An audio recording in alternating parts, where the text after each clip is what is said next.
Eu abro o programa comentando com vocês algumas coisas, né? Vocês viram ontem o... E eu prometo que não vou levar essa análise para Oruan, tá? Prometo. Queria que você botasse o vídeo lá do rapaz que faleceu ali em São Paulo, né? O cara que morreu, eu preciso colocar aqui porque só ontem à noite, antes de dormir, eu fui rever o vídeo e eu fui me tocar sobre a transitoriedade da vida, né? E sobre, enfim, sobre como tudo é efêmero. O rapaz que morreu, ali tá a foto dele ali, né?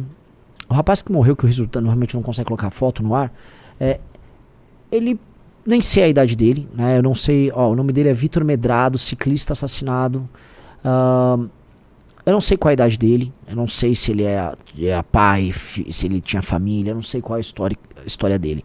Ele era uma pessoa comum, era uma pessoa que leva a vida dele, trabalha e tal, e ele estava indo de bicicleta num parque. Ele estava parado com a bicicleta e ele apenas puxou o celular que devia estar no bolso dele para ver alguma coisa. Ele não estava fazendo mal a ninguém, ele não estava fazendo absolutamente nada de errado, ele estava parado. E de maneira completamente banal, fútil, ele tomou um tiro no peito, no tórax, de um brasileirinho, né? De um sujeito. Eu preciso colocar nesses termos, essa live vai ser um pouco cruel, né? De um sujeito que vem de um determinado Brasil que não tá dando certo, né? Esse cara aí é um cara, enfim... Não sei a sua história, não sei o que ele está deixando de legado, mas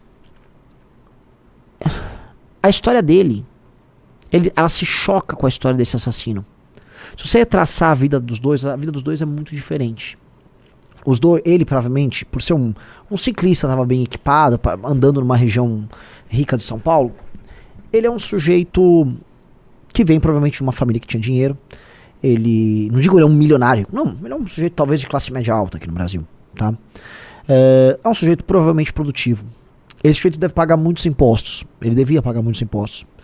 Ele devia ser ligado à economia formal, né? Ou seja, trabalha, é tributado, ele tinha planos de vida e ele seria um cidadão, dado que é um sujeito que pertence à classe média alta aqui de São Paulo, é um sujeito que seria um profissional bom em qualquer outra grande cidade do mundo, tá?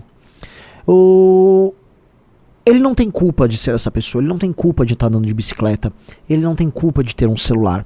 Isso é o que qualquer pessoa normal no mundo faz. Na verdade, o Brasil devia ser feito de pessoas como ele, pessoas que são produtivas, que estão trabalhando, que estão cuidando do corpo. Ele, porém, se encontrou com outro Brasil ali. De moto passaram dois rapazes, né? Que vêm de um outro Brasil. São caras que vêm provavelmente de um bairro de periferia.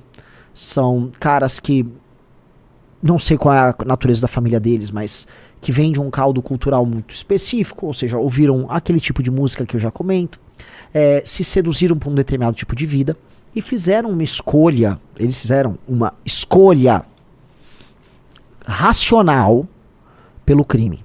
Esses dois rapazes, eles consideram que sair para cometer crimes é uma atividade lucrativa e que a recompensa supera o risco. Porque toda decisão racional, ela pressupõe um risco e uma recompensa. E você a toma quando você acredita que o risco é menor do que a recompensa. A recompensa tem que ser grande demais, inclusive, para compensar o risco. Eles tomaram essa decisão racional. Eles provavelmente não seriam grandes profissionais em nada do que eles fossem fazer na vida deles. Eles, em outro país, eles também não fariam nada. Eles são um subproduto do fracasso brasileiro como cultura e como Estado. Eles são um reflexo de um país que dá errado em tudo. Eles também são reflexos de uma mentalidade, os dois.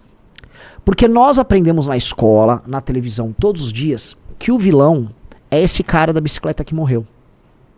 Ele é vilão porque ele é homem, porque ele é branco e porque ele é heterossexual. Ele é um vilão porque ele trabalha, porque ele estuda, e isso, dentro da lógica do pensamento majoritário brasileiro, o torna um vilão. Sociólogos usam o nosso dinheiro para escrever tratados que explicam que este cara que estava com a bicicleta parado ali, ele deu certo na vida porque ele tirou a oportunidade de outras pessoas, como aqueles 2 rapazes que mataram ele. Entendeu? O nosso sistema cultural, então, ele é construído sob a ideia de que nós precisamos punir aquele cara da bicicleta para que aqueles 2 jovens que representam em si a cultura brasileira, que são vítimas da sociedade, para que eles possam prosperar. E que mais? Que esses 2 rapazes vão cometer erros ao longo das suas vidas, tá? Vão cometer. E que nós temos que ser lenientes com os erros deles. Que eles não são culpados dos erros. Na verdade, toda a sociedade gerada por aquele ciclista é culpada do fracasso pessoal daqueles 2, que nunca é um fracasso pessoal, é um fracasso coletivo de todos nós. Essa é a lógica. Aí você não pode ter raiva dos 2. Você tem que ter raiva dele. Você tem que achar que no fundo ele é uma consequência, um número, né, um dado estatístico, tá? Que no fundo é desprezível, tá? E que aqueles 2 podem ter uma redenção.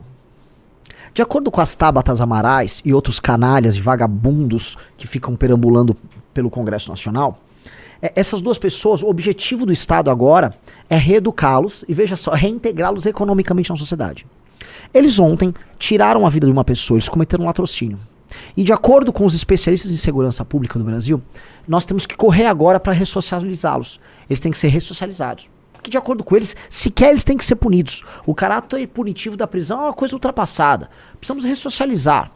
Precisamos, obviamente, utilizar a inteligência para evitar assaltos do tipo. Porque eu já falou que vai usar a inteligência e não falou que vai aumentar a punição, essa pessoa defende bandido. É uma regra que eu sempre coloco aí, eu espero que vocês ouçam.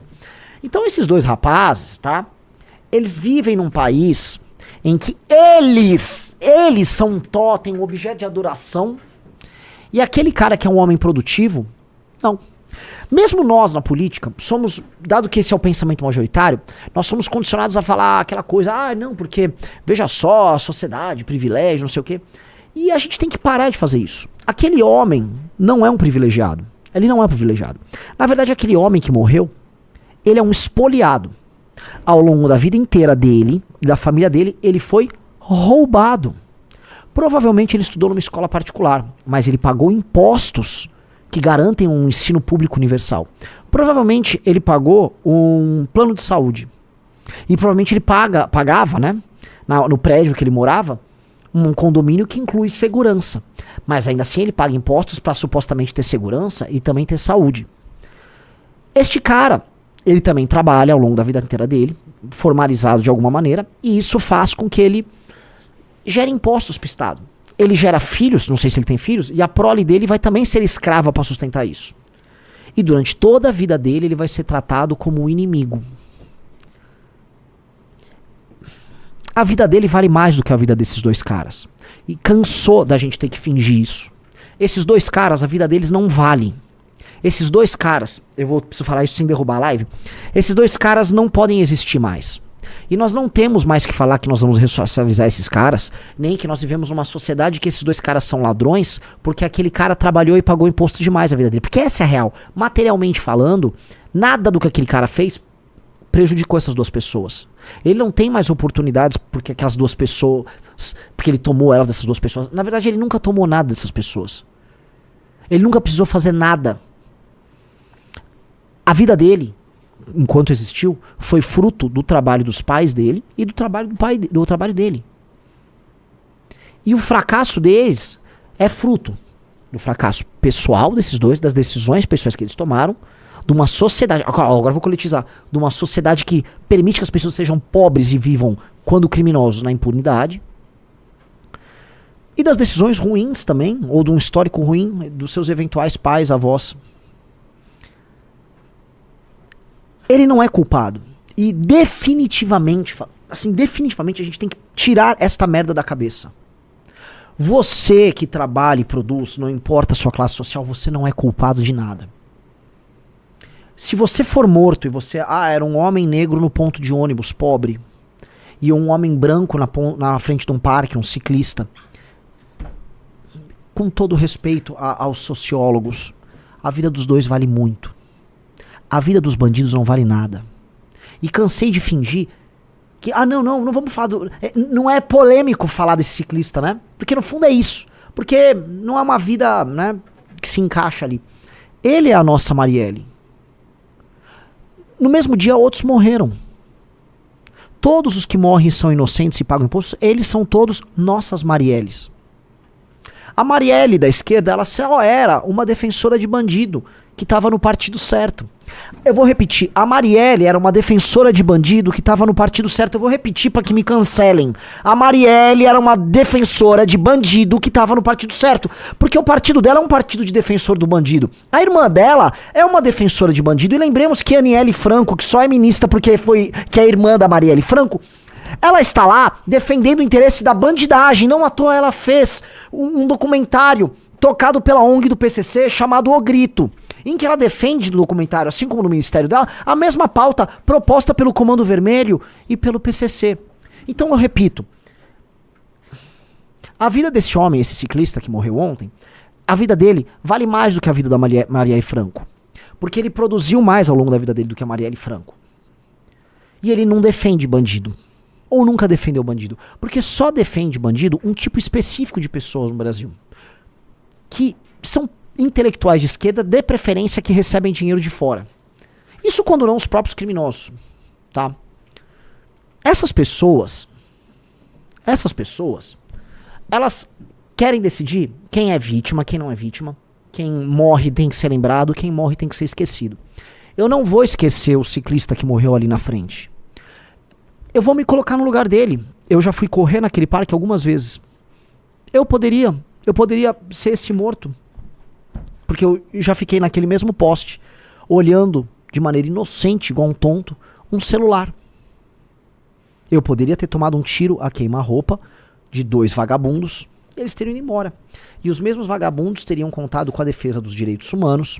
Quando chegassem à delegacia, eles teriam a defesa feita por um advogado do PCC, porque todo faccionado, quando é preso, ele conta com a assistência jurídica do PCC, inclusive está no valor que você tem que pagar. O seguro do PCC inclui ali uma assistência jurídica. Lembra da Deolane? Ela faz parte desse hall de advogados, né? Que, como é que eu posso colocar aí, né? Que tem um tipo de ação ligada aí a... Vocês entenderam, né? Para bom entendedor, minha palavra basta. A Deolane, ela é adorada por milhões de pessoas. Milhões de pessoas adoram a Deolane. Porque além, eu errei, eu fui impreciso. Quando eu disse que um tipo de pessoa defende essas coisas, são dois. Um é o picareta, o pilantra, quem tá ganhando dinheiro com isso. Que em geral é o ideólogo de esquerda ou apenas um estelionatário que trabalha pra esse bando. O outro, que está na casa dos milhões e milhões, é o idiota útil. É o fã do MC Hariel, é o fã do Oruan, é o fã da Deolane. Essas pessoas todas votam, essas pessoas têm crenças. Eu vou falar, a maior parte dessas pessoas são cristãs. Essas pessoas votam inclusive na oposição, votam na direita, tá? Essas pessoas existem aos montes, aos milhões, milhões e milhões. Votam no Marçal, essas pessoas estão andando por aí. Essas pessoas são profundamente equivocadas. E hoje elas têm um celular na mão, elas estão cheias de opiniões. As opiniões delas vão parecer diferentes, por exemplo, do sociólogo de esquerda, que vai lá defender ativamente que aqueles 2 bandidos estejam livres para serem ressocializados. A opinião será diferente. Mas eles fazem parte da mesma cultura, que é a cultura de um país que acabou. O Brasil não é um país. O Brasil é um canil. O Brasil não é um país. O Brasil é uma savana. O Brasil é uma selva. O Brasil é um bestiário. O Brasil é um local em que animais ficam circulando. E o que os animais fazem? Eles se atacam e se atracam. Eles fazem sexo, eles são violentos, eles comem. Eles fazem essas coisas. Nós somos um país de animais. Mas sabe quem não era um animal? O ciclista que foi morto na frente do parque, ele não era um animal. Ele era uma pessoa produtiva, que são uma das coisas mais raras que uma cultura pode ter em qualquer lugar do mundo. Pessoas produtivas são a matéria-prima mais rara. Ele provavelmente era uma pessoa produtiva. Esse tipo de gente é disputada a tapa por países de primeiro mundo. E o recado que a sociedade brasileira fala é que esse tipo de gente para nós é descartável, tá? Mas aqueles 2 rapazes na moto, eles não. Nós temos que dar uma segunda chance para eles. Eles merecem uma segunda chance. Eles merecem que a gente estude as melhores maneiras deles se ressocializarem. Eu acho que não. Eu acho que eles têm que morrer. Eu acho que esses dois caras, com todo respeito, e a gente tem que parar de ficar fingindo, eu acho que eles têm que ser mortos. Eu acho que a polícia tem que achar eles. E eu acho que eles não têm que entrar no nosso sistema jurídico pra contar com ampla defesa. Não, eu acho que eu acho que eles têm que morrer. Eu acho que é um desperdício de dinheiro do Estado brasileiro sustentar dois caras que pegaram uma moto, saíram das suas casas e decidiram ir na frente de um parque e encontrar um ciclista. E aí eles decidiram dar um tiro que levasse ele a óbito e terem a frieza de aguardar o corpo dele cair no chão, pegar o celular, um aparelho, um commodity que todo dia milhões de chineses produzem, um commodity que não vale nada. Isso aqui não é nada, isso aqui é uma casca feita de vidro, metal e silício. Eles resolveram pegar isso, deixar o corpo dele estirado, com ele agonizando, e eles levaram embora para vender provavelmente para uma máfia de angolanos que tem no centro de São Paulo, de nigerianos ou de paraguaios, não importa a origem da máfia, mas são essas aí, e eles vão levar embora esse celular. Esse celular vai ser vendido para um cara lá na gringa, tá? Um celular usado, tá? Esses dois caras, eles fizeram essa transação, e eles saíram de casa com esse intuito. Eu acho que eles têm que morrer. E eu acho que, eu tô falando hoje sem estar pistola. Eu acho que a gente precisa começar a falar essas coisas sem estar pistola. Esses dois caras precisam morrer. E se não mortos, tá? Se o Estado brasileiro capturar eles, aí sim, nós temos que prender eles por 70 anos. Eles não podem voltar a ver a luz do dia. A gente talvez não precise perder tempo, por exemplo, falando, costura uma bola, eu vou te ensinar um curso profissionalizante. Eu não acho que a gente tem que ensinar um curso profissionalizante para eles. Porque eu não quero que eles tenham uma profissão. Eu não acho que eles têm que ter uma segunda chance. Porque o cara não teve uma segunda chance. O celular dele tá tendo agora uma segunda chance. O celular dele vai ser usado por algum angolano, ou nigeriano, ou um paraguaio, ou qualquer outro cara do mundo, porque ele comprou roubado, ou talvez ele vá parar na Feira do Rolo no Rio de Janeiro, onde um cidadão de bem vai adquirir ele, né, de segunda mão. Então o celular dele vai ter uma segunda vida. O ciclista que estava na frente do Parque do Povo, ele não vai ter. Então eu não quero que aqueles caras tenham uma segunda vida. Eu quero que ou eles nunca mais saiam da cadeia, ou que eles sejam mortos pela polícia militar. Eu falo isso sendo membro de um movimento político, eu falo isso sendo fundador de um partido político. E eu acho que nós precisamos falar essas coisas de maneira muito natural. Eu acho que toda vez que aparecer dois tipos de gente, um defensor dos direitos humanos, fã do movimento negro, do não sei o quê, porque eu já falei, movimento negro no Brasil, e causa desencarceramento, meu Deus, quadrilha, tráfico, organização criminosa, eles defendem exatamente as mesmas coisas. É uma curiosidade. O dinheiro é o mesmo e a defesa dos interesses é o mesmo. Então eu vou botar todo mundo no mesmo balaio. Tá? Esses caras.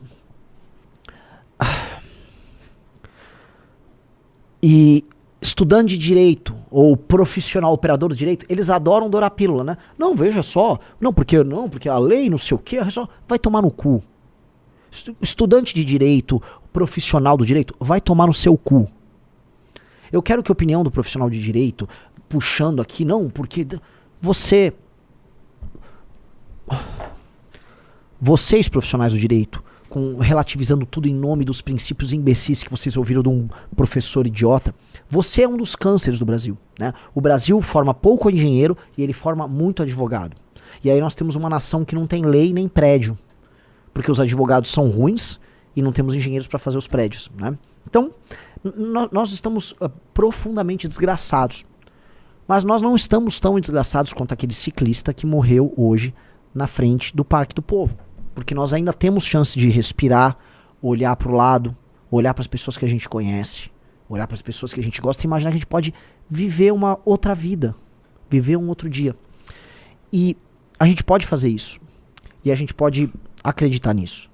Só que a gente não pode mais imaginar que nós não seremos o próximo cara na frente do Parque do Povo, sendo ciclista ou não. Portanto, eu acho que é detrimental. Eu acho que é ou eu ou eles. Eu acho que é ou você que tá me vendo ou eles. Portanto, eu acho que aqueles dois bandidos na moto e todos os outros bandidos na moto, eles têm que morrer. E eu acho que o aparato do Estado brasileiro tem que ser utilizado para que a gente mate eles. Entendeu? Eu acho que gente que comete latrocínio tem que morrer. E eu não acho que nós temos que ter vergonha mais de falar o que eu tô falando aqui. Eu acho que a gente não, tem que parar de ter medo. Ah, vai cair a live. Tá bom, caiu a live. Tá bom? A live vai cair. Eu acho que eles têm que vir a óbito. Eu acho que todo mundo que comete latrocínio no Brasil tem que morrer. E eu acho que os nossos homens públicos, os nossos formuladores de lei, eles têm que atuar de modo a fazer com que as nossas polícias possam ver um latrocida e mate ele. Ou quando não matá-lo, envie ele para a cadeia e ele seja preso, primeiro de tudo. E 2, que ele nunca mais veja a luz do dia. Que ele fique dentro de uma construção de concreto, sem cor, com a parede mofando, vivendo uma vida absolutamente banal, uma vida que não valeu a pena ser vivida, pro resto da sua existência.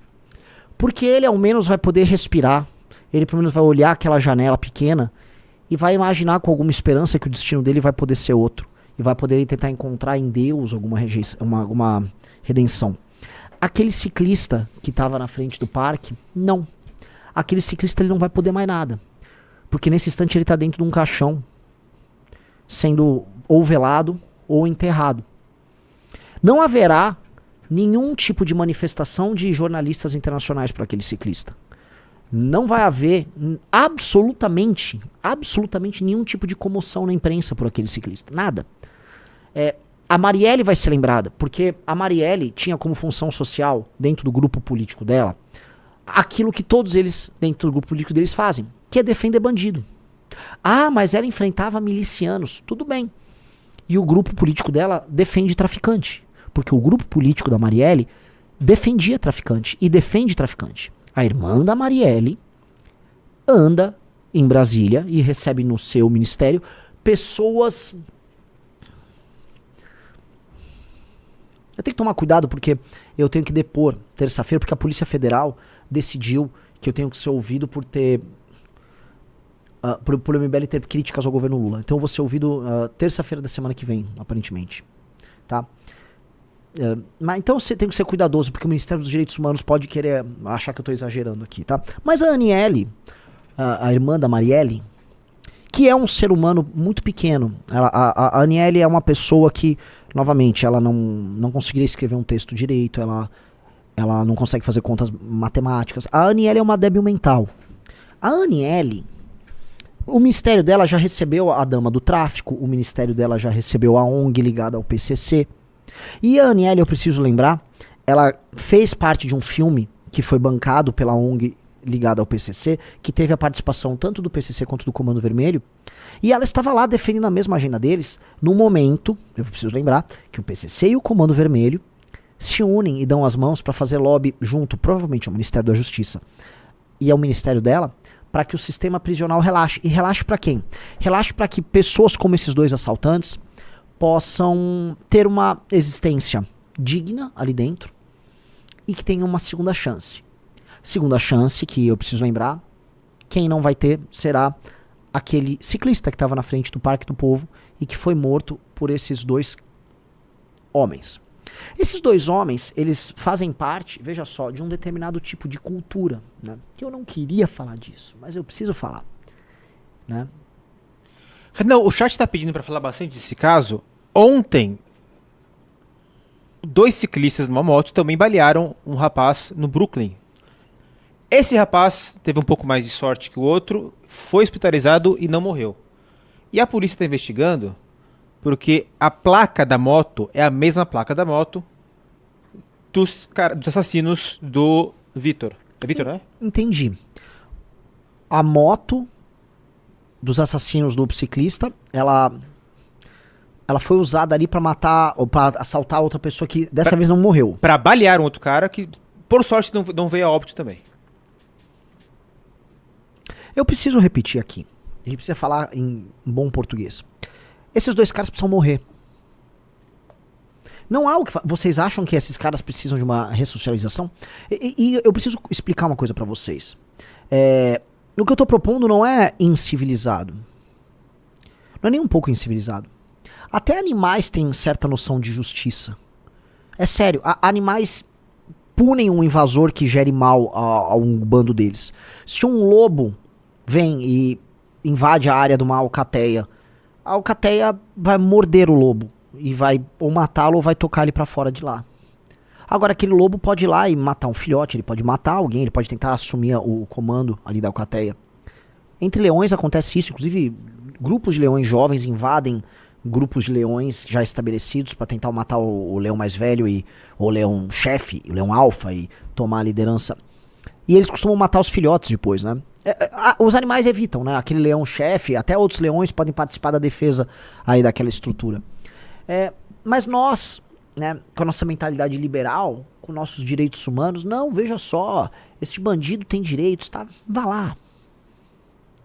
Mas nós levamos isso tão a sério, e aí a gente começa a aceitar teorias, vamos colocar aqui, teorias de esquerda, aí na modernidade, na pós-modernidade, né? Não, o bandido tem um ponto, o bandido é um agente revolucionário, o bandido está à margem, ele é um marginal, ele está à margem da norma, né? Se ele está à margem da norma, ele tem algo de diferente. O bandido é vítima. Esse bandido, ele pode ser um rapaz pardo, negro, né? Então, poxa.